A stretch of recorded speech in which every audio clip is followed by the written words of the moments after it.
Där.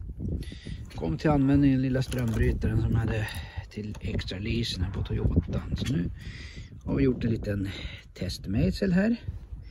Kan man kolla säkringarna. Där ser ni att det lyser. Slocknar den. Lyser, slocknar.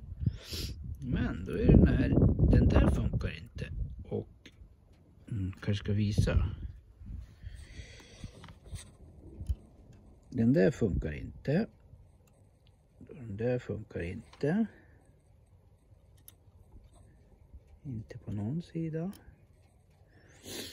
Och det är injection och SNR.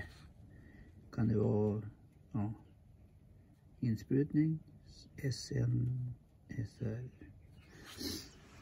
Jag vet inte. Men så ser min lilla testmejsel ut.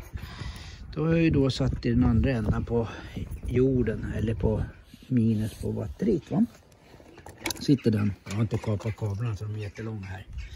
Så det räcker bra. Ja, den där har ström. Den här har ström på båda sidor. Den har ström. Den där har ström. Och så kommer vi till den här med insprutning och allt där. Och de verkar inte ha ström. Då tar vi kontakt med ingen ström på de två. Och som sagt var, det är INS och SR. Vi ringer en vän, Johan, ekonom.